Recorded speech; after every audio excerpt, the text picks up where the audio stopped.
क्या आप जानते हैं कि एक ऐसा कैदी जो देश का सबसे खतरनाक स्मगलर कहा जाता था, महज कुछ घंटों में जेल से गायब कैसे हो गया? सुनने में लग रहा है जैसे फिल्म की स्क्रिप्ट, लेकिन यह असल की घटना है।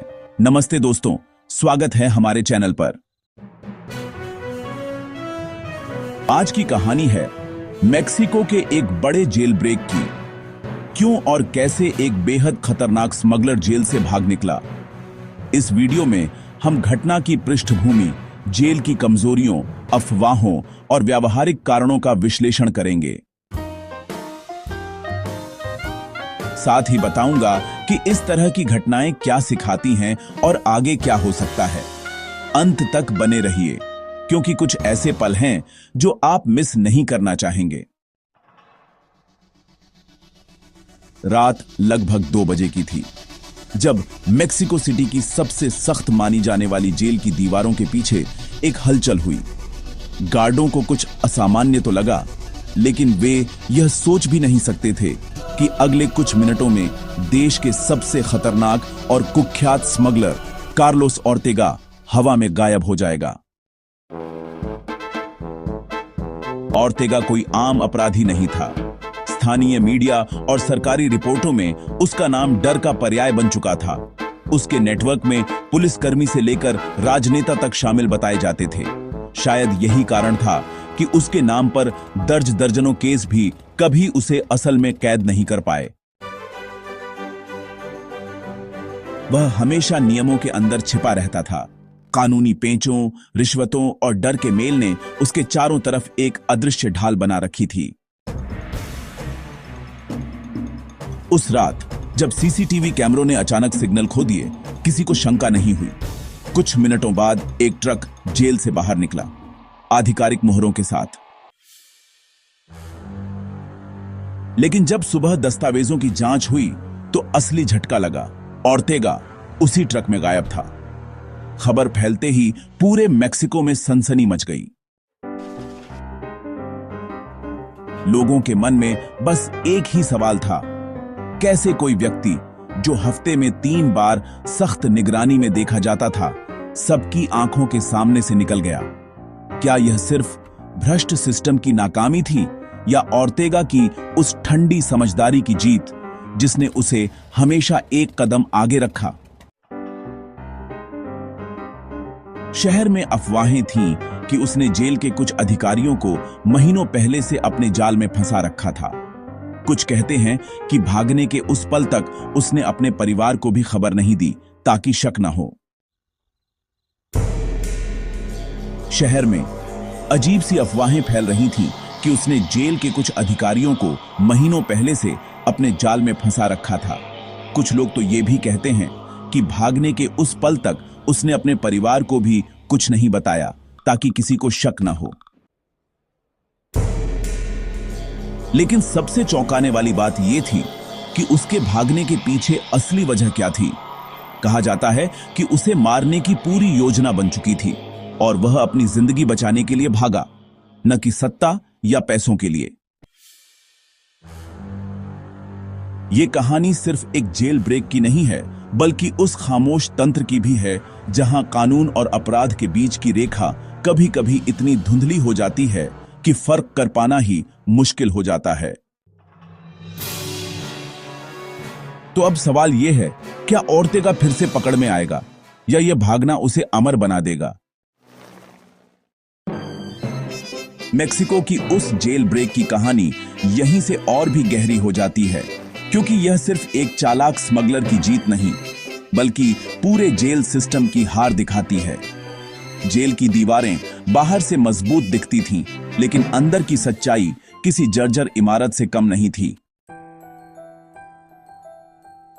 बैरकों में इतने कैदी ठूंस दिए गए थे कि सोने के लिए जगह तक कम पड़ जाती, और यही ओवरक्राउडिंग निगरानी को कमजोर बना रही थी।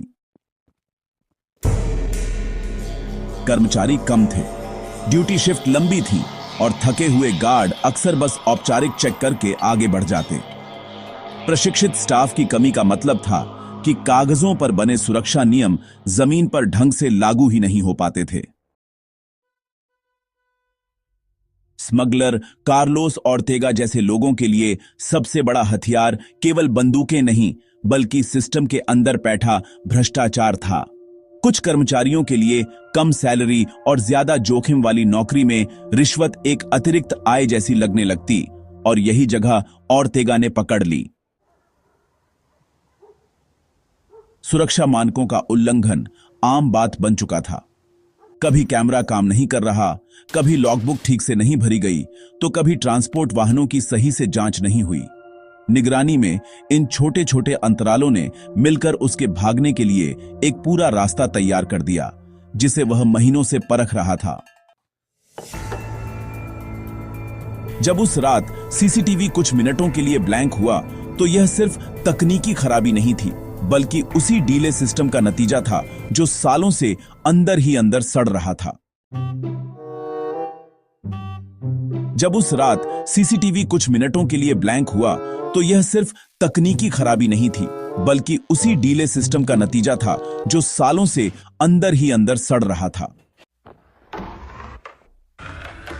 ओवरक्राउडिंग की वजह से गार्डों की नजरें हर चेहरे पर नहीं जा पाती, और इसी भीड़ में छिपकर ओर्तेगा जैसे लोग खुद को सामान्य कैदी की तरह पेश कर देते हैं। कार्लोस जानता था कि सिस्टम थका हुआ है, टूटा हुआ है और खरीद लिया जा सकता है। उसने इन कमजोरियों को ऐसे इस्तेमाल किया जैसे कोई शतरंज का खिलाड़ी थके हुए प्रतिद्वंदी के खिलाफ आखिरी चाल खेलता है, धीरे, सोची समझी और बिना किसी हड़बड़ी के। इस घटना के बाद जेल के ईमानदार कर्मचारियों के लिए भी यह एक भावनात्मक झटका था, जैसे उनकी मेहनत और ईमानदारी को किसी ने मजाक बना दिया हो। शहर के आम लोग टीवी स्क्रीन के सामने बैठकर यही सोचते रहे कि अगर सिस्टम के अंदर बैठे लोग ही डर और लालच के बीच टूट जाएं, तो फिर सुरक्षित कौन है? यहीं पर आपका वह सवाल फिर से सामने आता है, इतने खतरनाक लोग आखिर सामान्य नियमों के बीच कैसे छिपे रहते हैं? जवाब कड़वा है। जब सिस्टम कमजोर, थका हुआ और अंदर से सड़ा हो, तो वो खुद ही ऐसे लोगों के लिए सबसे बड़ा छुपने का ठिकाना बन जाता है। भागने के तरीके को लेकर जो बातें सामने आईं, वे इस पूरी कहानी का सबसे तनाव भरा हिस्सा बन जाती हैं, लेकिन यहां फोकस सिर्फ कारण समझने पर है, न कि किसी तरह का कैसे करें गाइड देने पर।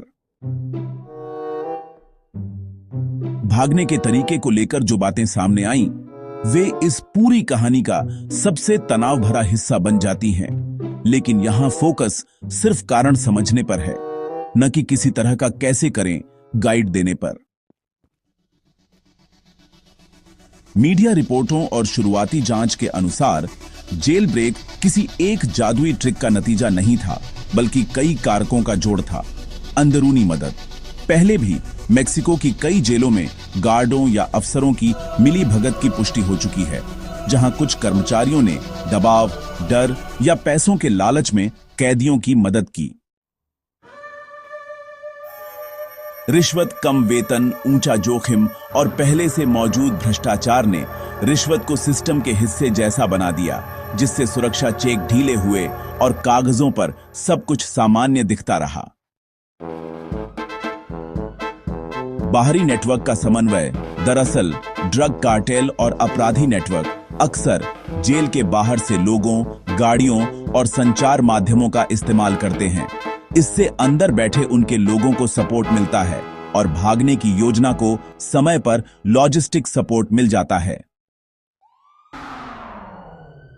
कई हाई प्रोफाइल जेल ब्रेक केसों में सुरंगों, झूठे कागजों या वाहन मार्गों के इस्तेमाल जैसी बातें रिपोर्ट हुई हैं, लेकिन जिम्मेदार रिपोर्टिंग इनका बारीक तकनीकी ब्लूप्रिंट सामने नहीं रखती, ताकि कोई इन्हें कॉपी न कर सके। इसी तरह यहां भी जरूरी है कि सिर्फ यह समझा जाए कि सिस्टम की कमजोरियां, भ्रष्टाचार और नेटवर्क की ताकत मिलकर कैसे एक परफेक्ट स्टॉर्म बनाते हैं, न कि यह कि दीवार कहां से काटी गई या गेट कैसे पार किया गया।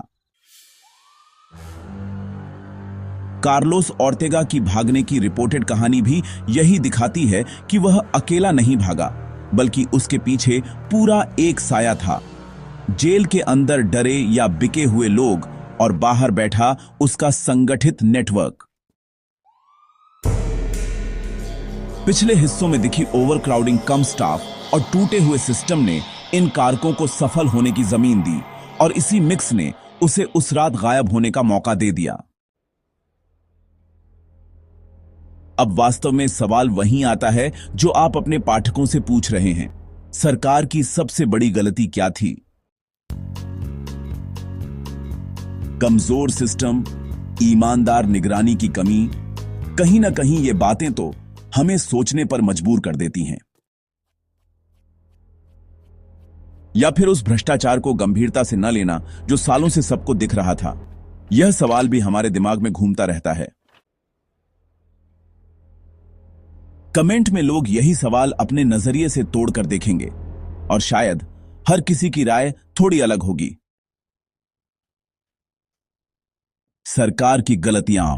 इस जेल ब्रेक ने मेक्सिको सरकार की कमर तोड़ दी, क्योंकि यह सिर्फ एक स्मगलर की चालाकी नहीं, बल्कि सालों की लापरवाही का नतीजा था। सरकार की गलतियां। इस जेल ब्रेक ने मेक्सिको सरकार की कमर तोड़ दी, क्योंकि यह सिर्फ एक स्मगलर की चालाकी नहीं, बल्कि सालों की लापरवाही का नतीजा था। ओवरक्राउडिंग को जानते हुए भी जेलों में अतिरिक्त कैदियों को ठूंसना, भ्रष्टाचार पर नजरबंद करना और सुरक्षा बजट को प्राथमिकता न देना, ये सब कार्लोस ओर्तेगा जैसे लोगों को मौका देते रहे। ओवरक्राउडिंग को जानते हुए भी जेलों में अतिरिक्त कैदियों को ठूंसना, भ्रष्टाचार पर नजरबंद करना और सुरक्षा बजट को प्राथमिकता न देना, ये सब कार्लोस ओर्तेगा जैसे लोगों को मौका देते रहे। भ्रष्टाचार पर अंकुश न लगाना, गार्डों की कम सैलरी और रिश्वत की संस्कृति को सुधारने में देरी ने अंदरूनी मदद को आसान बना दिया, जैसा कि कई पुरानी रिपोर्टों में उजागर हुआ। सुरक्षा सिस्टम की अनदेखी, सीसीटीवी, ट्रांसपोर्ट चेक और स्टाफ ट्रेनिंग में लापरवाही ने निगरानी के छेद बना दिए, जिनका फायदा बाहरी नेटवर्क ने उठाया। नेटवर्क पर कार्रवाई में विफलता, कार्टेल के बाहरी समन्वय को तोड़ने के बजाय सरकार ने जेलों को सुरक्षित मान लिया, जबकि वे अपराध का केंद्र बन चुकी थीं। उस रात जब ट्रक बिना रुके बाहर निकला, तो यह सिस्टम की वो आखिरी गलती थी। रूटीन चेक को रिश्वत ने खरीद लिया। ओर्तेगा भागा नहीं, बल्कि सिस्टम ने ही उसे बाहर धकेल दिया। आप समझ सकते हैं कि यह बस उसकी अपनी कोशिश नहीं थी, क्योंकि सरकार ने इन संकेतों को अनसुना कर दिया था और शायद यही सबसे बड़ी वजह बन गई। आम लोग आज भी यही सोचते हैं कि अगर सख्ती पहले होती तो क्या यह दिन कभी आता। अब आप बताइए कमेंट में, सरकार की सबसे बड़ी गलती क्या लगती है आपको? भ्रष्टाचार, संसाधनों की कमी या इच्छा शक्ति का अभाव? हमें जेल ब्रेक के बाद सरकार पर व्यापक और तीव्र दबाव बना। उच्च स्तरीय जांच समितियां गठित की गईं, जिन्होंने कई जेल कर्मचारियों, अधिकारियों और स्थानीय पुलिस कर्मियों को निलंबित या गिरफ्तार किया। हालांकि कई मामलों में जांचें अधूरी रहीं या विवादास्पद साबित हुईं, जिससे साफ सच्चाई सामने आना मुश्किल हो गया। मीडिया ने इस घटना को बड़ी संवेदनशीलता के साथ कवर किया, लेकिन अफवाहों ने भी लोगों के बीच दहशत फैला दी। राजनीतिक दलों ने जेल ब्रेक को अपने राजनीतिक एजेंडों के लिए हथियार बना लिया, जिसने मामले को और जटिल बना दिया। इसका असर यह हुआ कि जनता में विश्वास कमजोर होने लगा और सुधारों की मांग तेज हो गई। जेल ब्रेक के बाद यह चर्चा जोर पकड़ने लगी कि क्या छोटी सजा और बड़े जुर्माने की नीति जेलों और अपराध नियंत्रण के लिए कारगर होगी। बहुत से विशेषज्ञ मानते हैं कि सजा की कठोरता से ज्यादा जरूरी है न्याय व्यवस्था का प्रभावी क्रियान्वयन और सुधार, ताकि अपराधी सिस्टम से डरें और सुधारात्मक उपाय हो सकें। अब आपकी बारी है। क्या आप सोचते हैं कि छोटी सजा और बड़े जुर्माने से व्यवस्था सुधर सकती है? अपने विचार कमेंट में जरूर साझा करें। यह जेल ब्रेक मेक्सिको का अकेला मामला नहीं था, बल्कि एक व्यापक पैटर्न का हिस्सा है जहां भ्रष्टाचार, कमजोर निगरानी और बाहरी अपराधी नेटवर्क बार बार जेलों को छलनी कर जाते हैं। दुनिया भर में ऐसे केसों ने दिखाया है कि सिस्टम की ये कमजोरियां सुधार के बिना दोहराई जाती रहती हैं। एल चापो गुज़मान मेक्सिको में 2015 में सुरंग के जरिए भागा, जहां गार्डों की मिलीभगत और निगरानी में चूक मुख्य कारक बने। कार्टेल नेटवर्क ने बाहर से पूरा समन्वय किया। जेटास कार्टेल ब्रेक मेक्सिको में 2012 में 132 कैदी एक साथ भागे क्योंकि जेल स्टाफ ने ही गेट खोल दिए। भ्रष्टाचार और ओवरक्राउडिंग ने रास्ता साफ किया। पुएब्लोस यूनिडोस केस मेक्सिको में 2021 में कार्टेल ने जेल के बाहर हमला कर अपने लीडर को छुड़ाया, जो बाहरी नेटवर्क की ताकत दिखाता है। ये उदाहरण कार्लोस ओर्तेगा की घटना से जुड़ते हैं, जहां वही भ्रष्टाचार और संसाधनों की कमी ने भागने को संभव बनाया। इन पैटर्न से सबक लेते हुए विशेषज्ञ सुझाते हैं कि स्टाफ ट्रेनिंग, तकनीकी निगरानी मजबूत करना और भ्रष्टाचार पर सख्ती से सुधार संभव है। कई देशों ने इससे जेल ब्रेक कम किए, लेकिन बिना राजनीतिक इच्छा शक्ति के ये सिर्फ कागजी रह जाते हैं। अगर ऐतिहासिक मिसालों को और विस्तार से सुनना चाहें तो वोट दें। अगली वीडियो में डिटेल में कवर करेंगे। हाँ, जेल ब्रेक जैसे हादसों से सबक लेते हुए सुधार न सिर्फ संभव है, बल्कि कई देशों ने इन्हें लागू कर अपराध दर घटी है। मुख्य फोकस सिस्टम को मजबूत और नैतिक बनाने पर।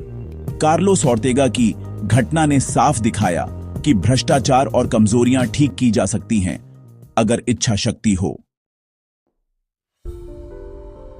ये गैर तकनीकी नैतिक उपाय व्यवस्था को जड़ से मजबूत कर सकते हैं, बिना किसी जोखिम भरी हैकिंग या शॉर्टकट के। पारदर्शिता और स्वतंत्र जांच आयोग बनाए जो जेल ऑपरेशंस की नियमित मॉनिटरिंग करें, ताकि भ्रष्टाचार पनपे ही ना। मेक्सिको में ऐसे प्रयासों से गिरफ्तारियां बढ़ीं। कर्मचारियों का प्रशिक्षण और बेहतर पे, गार्डों को ऊंची सैलरी, मानसिक स्वास्थ्य सपोर्ट और एथिक्स ट्रेनिंग दें, जिससे रिश्वत का लालच कम हो। कई रिपोर्ट्स इसे भ्रष्टाचार रोकने का सबसे कारगर तरीका बताती हैं। आधुनिक निगरानी और ऑडिट, नियमित स्वचालित चेक, सीसीटीवी बैकअप और तीसरे पक्ष के ऑडिट से निगरानी के छेद बंद हों, जैसा कि एल चापो केस के बाद लागू हुआ। कैदियों का रिहैबिलिटेशन, अपराध नेटवर्क तोड़ने के लिए शिक्षा, स्किल ट्रेनिंग और परिवार संपर्क बढ़ाए, ताकि बाहरी समन्वय कमजोर पड़े। समुदाय समन्वय, स्थानीय लोगों से टिप्स लें और सूचना शेयर करें, जिससे बाहरी मदद का पता पहले चल जाए। यह पुएब्लोस यूनिडोस जैसे केसों में कारगर साबित हुआ। ओर्तेगा भागा क्योंकि सिस्टम ने मौका दिया, लेकिन ये सुझाव लागू हों तो ऐसी घटनाएं इतिहास बन जाएंगी। असली बदलाव तब आएगा जब सरकार, स्टाफ और समाज मिलकर काम करें। क्या आप मानते हैं कि ये बदलाव जल्दी होंगे? कमेंट में अपनी राय दें। सिर्फ सख्त कानून से सुरक्षा में सुधार होना किसी भी सिस्टम का एकमात्र हल नहीं है। कड़े कानूनों के साथ साथ उनका प्रभावी क्रियान्वयन, भ्रष्टाचार की रोकथाम और सिस्टम की पारदर्शिता आवश्यक है। बिना इस संतुलन के कठोर कानून केवल कागजों तक सीमित रह जाते हैं और व्यावहारिक सुरक्षा में कोई बड़ा बदलाव नहीं आता। दूसरा पहलू यह है कि अपराधियों को सुधारने और उन्हें समाज में वापस लाने के लिए रिहैबिलिटेशन भी जरूरी है, ताकि अपराध का जाल टूट सके। यही कारण है कि केवल कड़े कानूनों पर भरोसा करना पर्याप्त नहीं होता। अगर इस जेल ब्रेक पर डॉक्यूमेंट्री बनाई जाए तो सबसे पहला सवाल हो सकता है, कैसे एक ऐसा व्यक्ति जिसे इतने गंभीर अपराधों में शामिल बताया जाता था, इतनी बड़ी सुरक्षा की परवाह किए बिना जेल से बाहर निकलने में सफल हो गया। यह सवाल न सिर्फ घटना की तह तक जाता है, बल्कि जेल प्रणाली की कमजोरियों, भ्रष्टाचार और सामाजिक पक्षों को भी उजागर करता है। आपके हिसाब से यह सबसे जरूरी सवाल क्या होगा? कमेंट में जरूर बताइए। अगर यह मेक्सिको जेल ब्रेक की पूरी कहानी आपको रोचक लगी तो वीडियो को लाइक जरूर करें। यह आपकी सराहना से ही ऐसी स्टोरीज आगे बढ़ पाती है। चैनल को सब्सक्राइब करना न भूलें ताकि भविष्य की वीडियो सीधे आपके पास पहुंचे और आप ऐसी सच्ची घटनाओं की गहराई में उतर सकें। कमेंट में बताइए कि इस कार्लोस ओर्तेगा जेल ब्रेक के किस पहलू पर और जानकारी चाहिए। जांच का अपडेट, उसके नेटवर्क की मौजूदा स्थिति या फिर वैश्विक सुधारों के केस स्टडीज। अगली वीडियो में उसी पर गहराई से डाइव करेंगे। आपकी राय से ही दिशा तय होगी। धन्यवाद दोस्तों। आज की मेक्सिको जेल ब्रेक की यह चौंकाने वाली कहानी यहीं समाप्त होती है। कार्लोस ओर्तेगा की तरह के मामलों ने सिस्टम की कमजोरियों को सामने ला दिया, लेकिन सबक बाकी है। अगली वीडियो में हम एक और सच्ची घटना लाएंगे जहां अपराध और राजनीति आमने सामने टकराते हैं और सत्ता के गलियारों में छिपे राज खुलते हैं। सब्सक्राइब करें, बेल आइकन दबाएं ताकि नोटिफिकेशन मिले और अगला एपिसोड मिस न हो। फिर मिलते हैं। सुरक्षित रहें, सोच समझकर सवाल करें। अलविदा।